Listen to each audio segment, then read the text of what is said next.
Hey everybody, Gen X man. Good to be back. Great day out. Hope you all got out and got some fresh air. It was absolutely beautiful out today. Beautiful blue skies. I think it was 67 or so, which just felt like a heat wave after the recent cold we have. Anyway, though, it is Tuesday, Tabletop Tuesday. Thank you all for whoever's tuning in, and thank you all for all you people who've liked and subscribed and following the channel. Thank you so much. Appreciate it. And hope we got another one to entertain you with for Tabletop Tuesday. We have Call of Cthulhu Down Darker Trails, partner.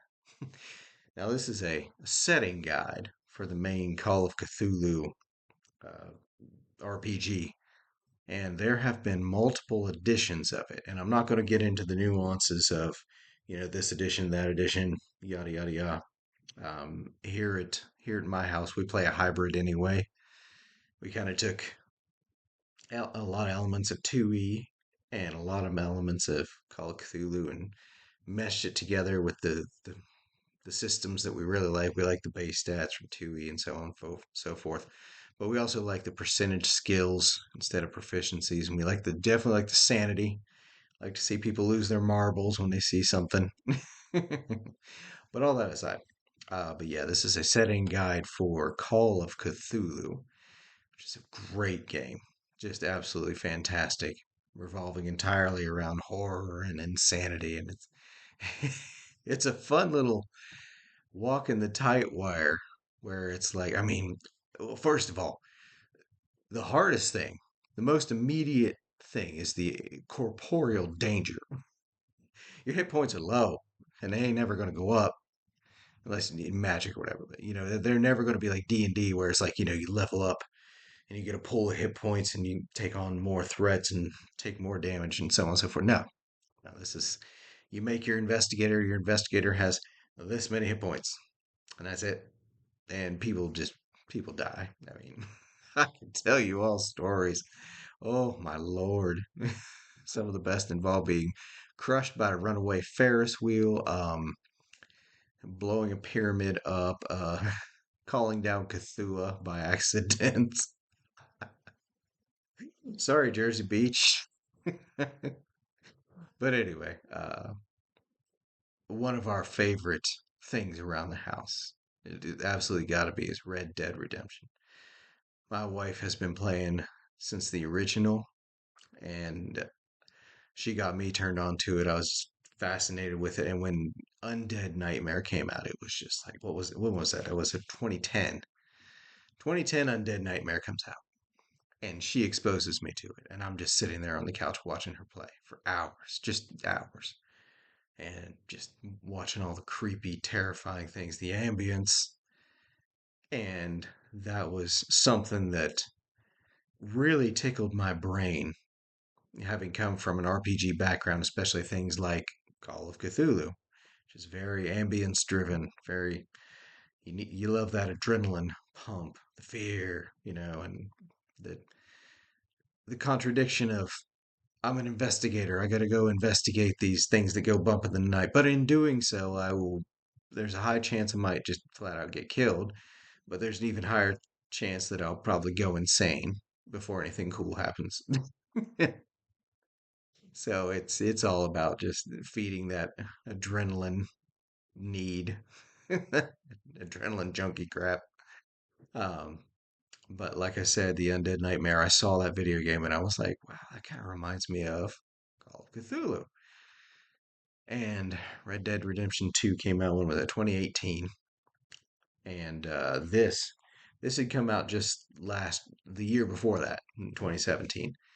And I don't remember exactly when I got my copy, but that was a thing that was kicking around. My wife and I have a core of characters that we just re-roll into various worlds just to experience, different narratives, different ways of having fun with them. And the Red Dead was all around the house at that time, and she was like, "Man, I wish we could play instead of the 1890s and 1920s." And we had kind of done the 1890s, and we're like, "Yeah, I want to play out west," and I'm kind of winging it, and I find out, you know, Down Darker Trails is out there. And I was like, oh, that looks good. So I ordered it, started reading it. It was just like, the system was a little different than the one that I was used to, because I'm using an old version of Call of Cthulhu that I've used probably longer than some people have been alive. It's watching this video. And I started looking into this book and the wealth of information. Just a wealth of information. It has prices for and as near as I can tell, absolutely accurate prices for all goods and services, wages, the availability of, you know, we need this, we need that.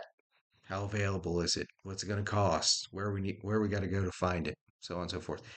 That's in there, and that information is universal. You can take that out of that book and plug it at any campaign, any system, anywhere, because it's universal, and uh, there's a ton of it. There's just a dearth of it in there, just tons.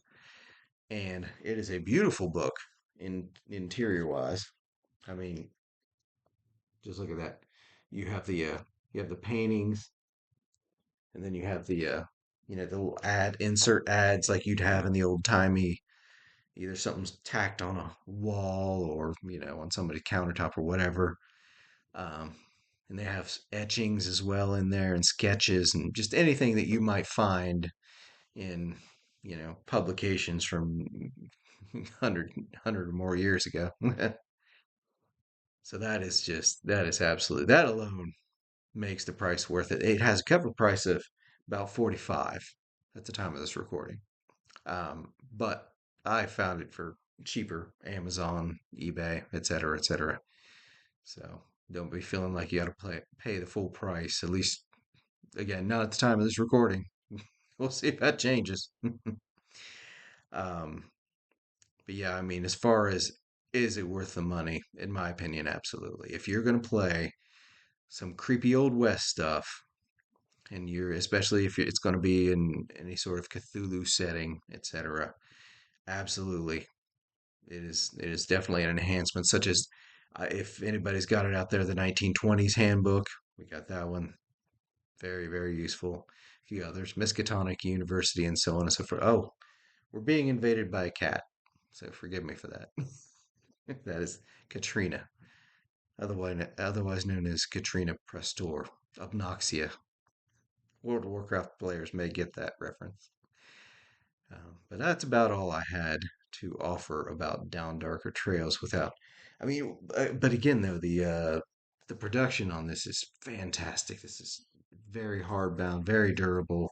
You get this sweet silk little bookmark thing. They don't do these anymore, where it holds your place, and then you can pull it, flip it open to where you were. And that's nice. That's classy. That's good stuff right there. But yes, as far as it being a value for the money, absolutely. So yeah, I wanted to just do a quick cover of that as it is a supplement. It is not a core book. Probably doesn't take a 20-30 minute video to go over. And like I said, just for the information alone makes it worth it. But anyway, that's all I got for today. Thank you all for anybody who tuned in, or for all of you who tuned in, I should say. Thank you for stopping by, give me some of your time. I hope I entertained you. If I did, please feel free to click the like button. If you want to see more, click subscribe. It's a huge help to me in this channel. And you can ring the bell if you want to be notified when there's new videos out, which seems to be fairly regularly. Oh, and one more thing before I go. As you can see, I am doing a different angle in the Star Wars room to show you all. You got the original poster over there. You got the uh, the curtains, and you see this bookshelf right here. This is a built-in bookshelf. It was part of the house when we bought it and moved in. And again, I did the painting of the stripe and so on. Wife helped me out here, and we got the droid wallpaper because we were big into droids. But you can see all the Legos, and then you got the droid shelf by itself because, like I said, we are heavy into droids. Droids are it. So we got tons of droids. We got the other action figures up there, and yes, that is that troop transport thing from back in the day. as time goes on, I'll show you all more about the room here. But like I said, that's all I got for today. So anyway, y'all have yourselves a good one, and I will see you again. See you.